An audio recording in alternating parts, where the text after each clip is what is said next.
In early 2014, a sheriff's department in a little town in Oregon conducted a search of a huge 20-acre farm tucked away inside of a forest.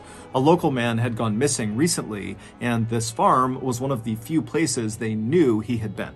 Very quickly into this search, a deputy was walking around the outside of the barn when he saw something strange on the ground. At first, he had no idea what it was, but as he got closer, it became very obvious. Not only would this discovery become front-page news all across the country, but it would also lead investigators to discover something much more sinister going on in that little town. But before we get into that story, if you're a fan of the strange, dark, and mysterious delivered in story format, then you've come to the right place because that's all we do, and we upload once a week. So, if that's of interest to you, please offer to make the like button a cup of coffee, but be sure it's full of coffee grounds. Also, please subscribe to our channel and turn on all notifications so you don't miss any of our weekly uploads. Okay, let's get into today's story.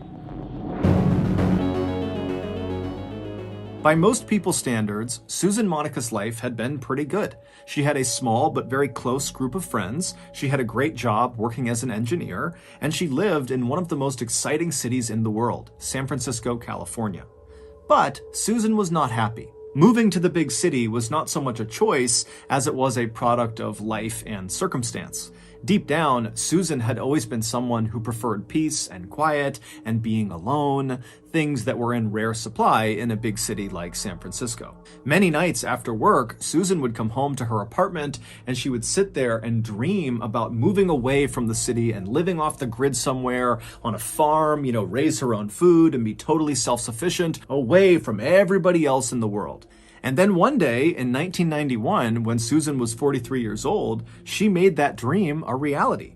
That year, she wound up purchasing a 20-acre farm located in a forest in a little town in Oregon called Weimar. However, this farm was really not a farm. There was nothing on it. There was no house for Susan to live in, there was no barn for her animals or tools, there was no running water, no electricity, no septic system. It was just pure Oregonian wilderness. But to Susan, it was perfect. The property kept her far away from other people, and she liked the idea of having to literally build her own farm. After all, she was an engineer by trade, so she actually knew how to build buildings efficiently and safely, and she was a big, strong, sturdy woman who was not afraid of manual labor. So, when Susan finally arrived in Weimar and made her way up the winding dirt road through the forest and arrived in front of her property and looked out at the vast, rugged landscape for the first time, she was filled with a rush of excitement. Even though there was nothing on her 20 acres, it already felt like home. Over the next several months, Susan would transform these 20 acres into a neat little farm, complete with a big barn and a shack for her to live in, and a few animal pens for livestock. However, after the farm was built, Susan realized that building the farm was actually not the hard part. The hard part was maintaining the farm, going out there every day and doing all of her chores, feeding all the animals and doing all the different projects she had in mind. It was exhausting. And so not long after the farm was complete, Susan realized that as much as she wanted to be totally alone out there, she had to set that aside and hire some help. And so Susan printed out all of these help wanted flyers and put them all over town in Weimar, and before long, people began making their way up to her property to inquire about the role. Most of these applicants were people who struggled to find work elsewhere, either because they lived a sort of transient lifestyle, bouncing around from place to place so no one was ready to hire them long term, or because they had a criminal record and just straight up could not get a job. But Susan didn't care about either of those things. All she cared about was the people she hired would work hard and they would respect the peaceful, calm atmosphere she was fostering on her farm. Basically, do the work and leave me alone. And over the next 20 years, Susan would find dozens of people who were able to do just that. Most of them would work for Susan only for a short period of time. Others would stick around for a little bit longer, but eventually all of Susan's workers kind of rotated pretty quickly and moved on to other things. And when that happened, Susan would simply put up more help wanted flyers in town and hire more people. And in all the 20 years that Susan had been hiring these temporary workers at her farm, after they did move on and went somewhere else, Susan never heard about them again. However, that was about to change. On January 1st, 2014, Susan, who was 66 years old by this point, was outside of her shack out on her driveway when she happened to look up and see a car coming up her road.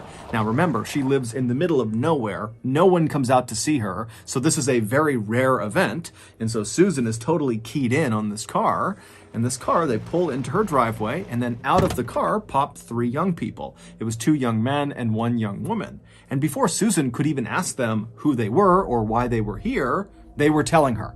They said they were looking for their father, Robert Haney, who at one point had told them he was working on Susan's farm in exchange for a little cash, and also Susan was letting him park his camper on her property, and he was living in that camper. The kids said their father always checked in with them at least once every couple of months, but they had just gone this really long stretch without hearing from him, and since he didn't have a cell phone and no permanent address, they had no real way of getting in touch with him, and so they were out there looking for him to make sure he was okay. And so they asked Susan, "Do you remember our dad, Robert? And if so, do you know where he is?" Even though this whole situation was totally surprising for Susan because she almost never got visitors, so that alone was kind of jarring for her. But when she heard the kids say their dad's name, Robert Haney, she immediately knew who that was. Susan told them that she had hired their father the previous spring to help build a structure on her farm. And initially, Robert was really nice to have around the farm. He worked really hard, he kept to himself, he was quiet, and he had a dog that was really friendly and loving. But in August of the previous year, so 5 months into Robert's employment on Susan's farm, Susan would tell them that their dad totally changed. He started drinking really heavily and not really working very much and spending a lot of the day just kind of ranting and raving outside of his camper about how he wanted to exact his revenge on someone. Susan would eventually find out that what Robert was talking about is apparently one of his kids had been assaulted, and he felt very guilty that he had not been there to protect his child. And so the way Robert was handling this guilt was by drinking and thinking about getting his revenge on the attacker. Now, while Susan did understand why Robert felt the way he did and why he was kind of acting the way he was, it didn't change the fact that Robert's behavior had become very disruptive on her farm, and the one thing Susan really wanted was peace and quiet. And so she decided she would have to go confront Robert about his behavior and potentially fire him if he couldn't find a way to calm down. But before Susan ever had to do that, Robert one day just walked right up to her shack, he handed her an envelope filled with cash, and he asked Susan if she wouldn't mind looking after his dog for a while. And Susan was so taken aback by his complete change in behavior and this request that she just took the envelope and said, "Okay, I'll look after your dog." And then Robert nodded as thank you, he turned around, and he walked away from her. And then a few moments later, Susan's standing there with the envelope in hand, watching as Robert is climbing into some white car that had just pulled up in front of the property. She didn't know who was in the car with him, and then the car turned around and drove out of sight. Susan told the kids that that had happened back in September, so about 4 months ago, and since he left, she had not heard from him, despite the fact she still had his dog, and she told the kids that a lot of Robert's stuff was still in his camper. Susan brought the kids over to the side of her property where Robert's camper was, and when they went inside, sure enough, all their father's things were all over the place, but the one item that immediately stood out to them was their father's tool belt. They knew their father was a traveling handyman, that was how he made his living, and so it begged the question, why would he leave his tool belt here if he knew he was going to be gone for several months potentially? It didn't make any sense. After leaving Robert's camper, the kids thanked Susan and asked her to please be in touch if she learned anything else about their dad, and she said she would. And then the kids got back in their car and they began driving south towards the Jackson County Sheriff's Office. When they got there, they asked to file a missing person report for their dad. However, they learned very quickly that it was going to be very challenging to locate their dad, because their dad lived this transient lifestyle with no cell phone, he had no permanent address, he had nothing that could really be traced. But the investigators agreed with Robert's children that their dad's absence was a big concern, given the fact that his last interactions with Susan had consisted of him drinking very heavily and talking about going and getting his revenge on his child's attacker. And so the sheriff and the deputies were very concerned that that was exactly what Robert had done. He had gone out and potentially murdered someone and now was in hiding. So they asked Robert's kids if they could think of absolutely anything that could possibly allow investigators to track down Robert. And at some point, one of the kids said, "Oh, what about my dad's EBT card?" EBT cards, or electronic benefit transfer cards, are like debit cards for state welfare services. You can use the cards to buy things like groceries, and the cards are definitely traceable. A few days later, when Robert's EBT card trace came back, investigators saw the card had been used just 1 month earlier in a Walmart located about 30 minutes southwest of Susan's farm. Now, this trace obviously didn't tell investigators where Robert was right now or what kind of condition Robert was in, but they had no other leads to operate on, so they decided they would go to the Walmart and see what they could find. When they got there, the investigators were led to the back room of the building where they were able to review the security footage from the previous month when Robert was supposedly there with his EBT card. But after reviewing hours and hours and hours of footage, the investigators never saw Robert on camera. However, they did see Susan on camera, and unbelievably, she was the one using Robert's EBT card. And so obviously, this was very suspicious, and right away, the investigators left the Walmart, went back to their office, and began the process of getting a search warrant to search Susan's farm.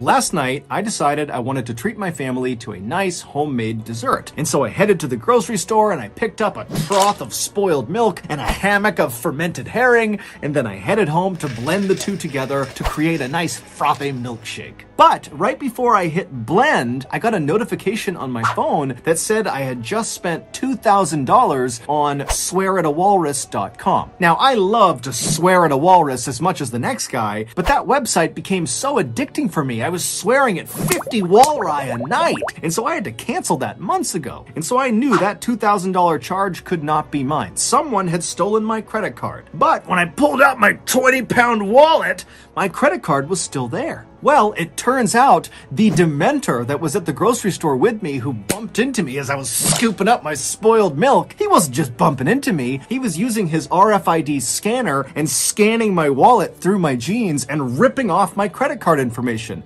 Yes, that's a real thing. People literally can scan your cards with a scanner through your pocket. Needless to say, after I discovered this, I canceled my credit card and I got a Ridge wallet. Ridge Wallet has a sleek and durable design. They can hold up to 12 cards, and most importantly, they are built with RFID blocking technology. So if you're like me and you're tired of Dementors stealing your credit card information with RFID scanners, then you need to get a Ridge Wallet too. Get the best offer for Ridge with my link, ridge.com/Mr.Ballen, and save up to 40% through December 22nd. Again, that's ridge.com/Mr.Ballen.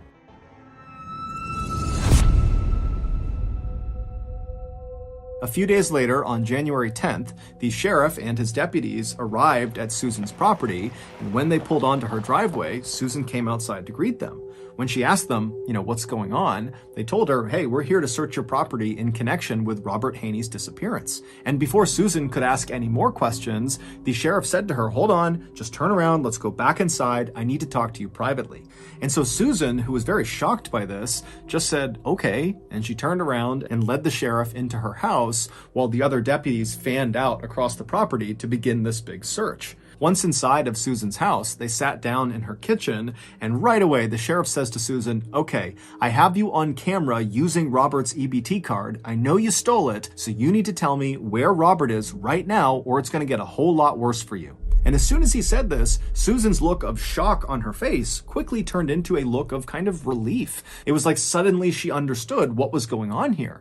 And she says to the sheriff, no, I didn't steal his EBT card. He gave it to me along with an envelope full of cash when he left 4 months ago, and he told me to use it to buy dog food for his dog that I'm looking after. And since Robert had been gone for all these months, she had run out of cash to pay for the dog food and now was using the EBT card. Susan also added that if she had just stolen the card from Robert, she wouldn't be able to use it because it requires a PIN number, and Robert gave her the PIN number. That's how she was able to use it.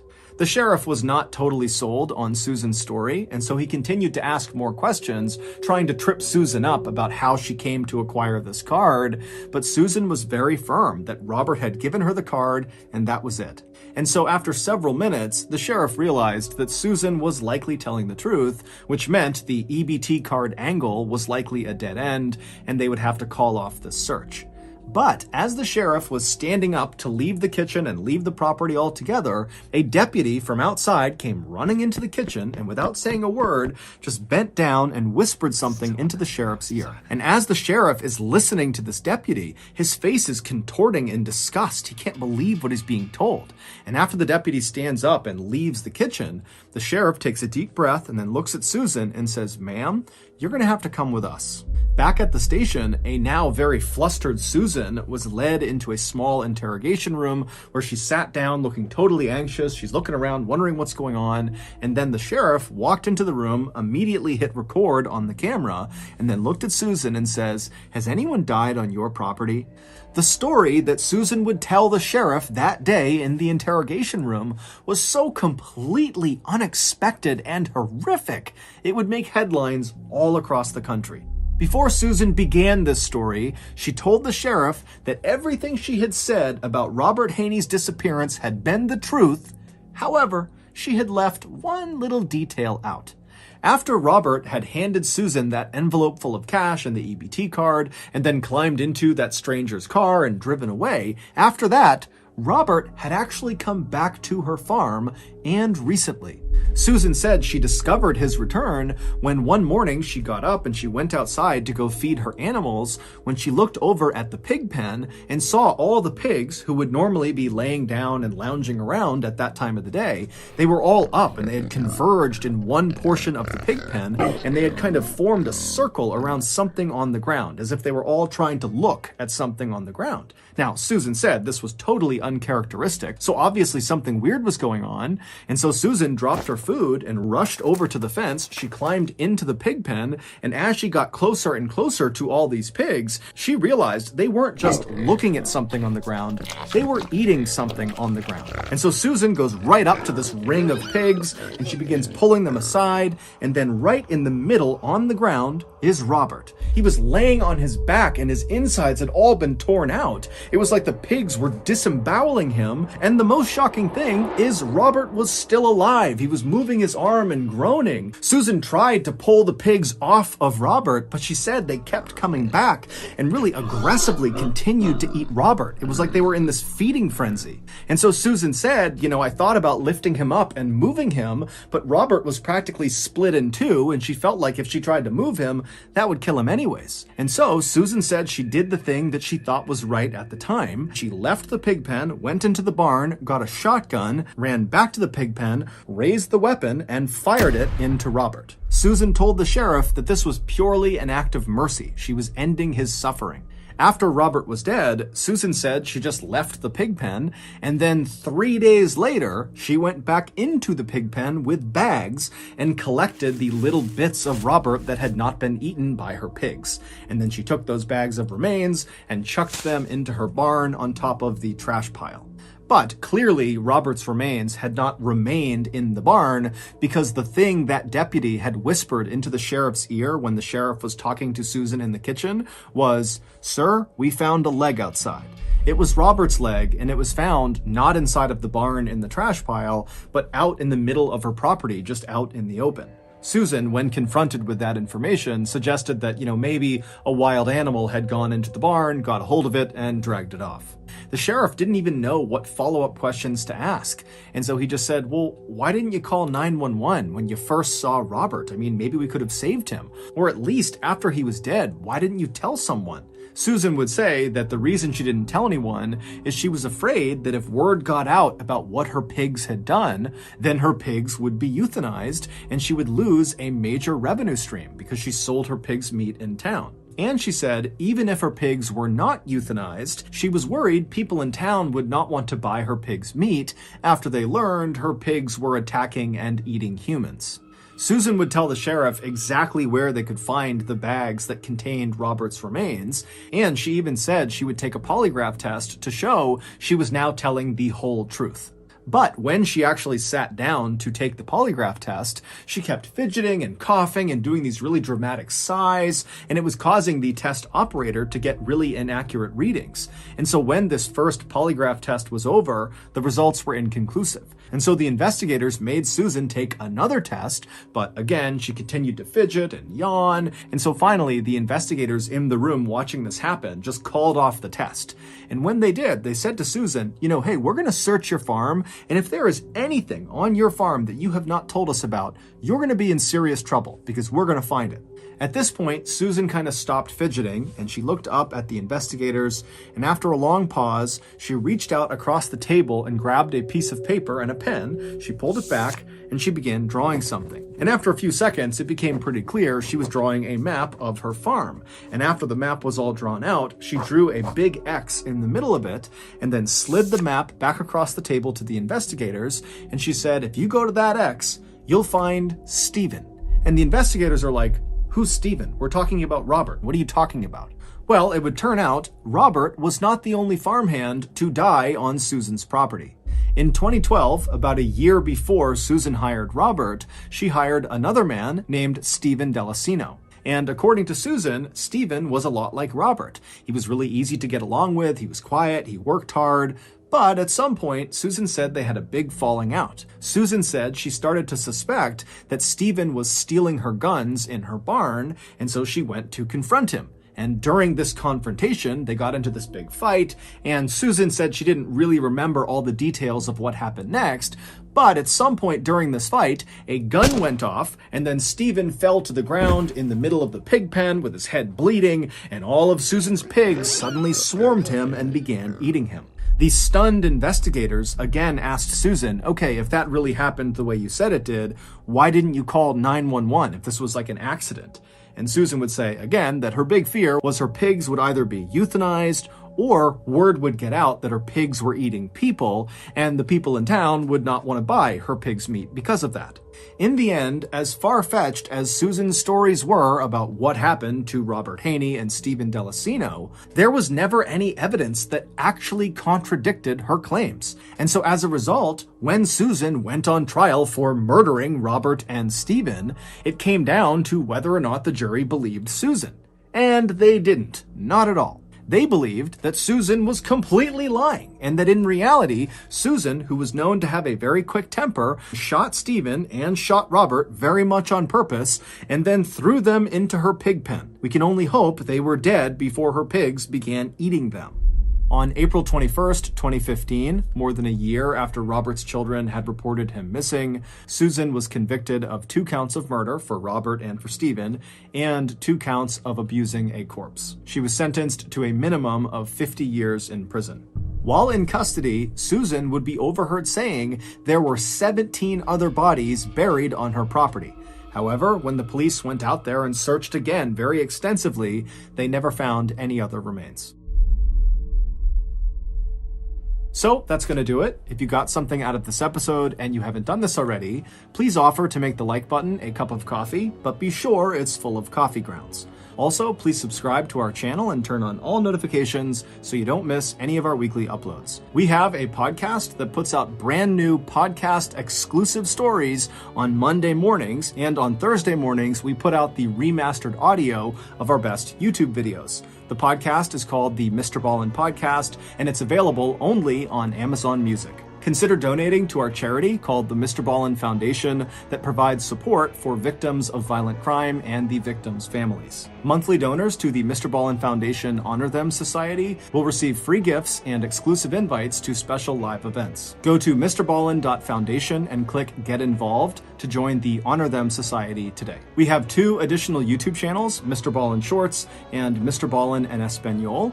We put out near daily content on TikTok, Facebook, and Snapchat. Those pages are just called Mr. Ballen. If you want to get in touch with me, please follow me on any major social media platform and then send me a direct message. My username is @Mr. Ballen, and I really do read the majority of my DMs. Check out our merch at shopmrballen.com, and if you have a story suggestion, please submit it to our subreddit just called Mr. Ballen. It's linked in the description below. So whether I see you on Instagram, Twitter, TikTok, Reddit, YouTube, Facebook, other YouTube channels, the podcast, wherever, just know that I really appreciate your support, and until next time, that's going to do it. See ya.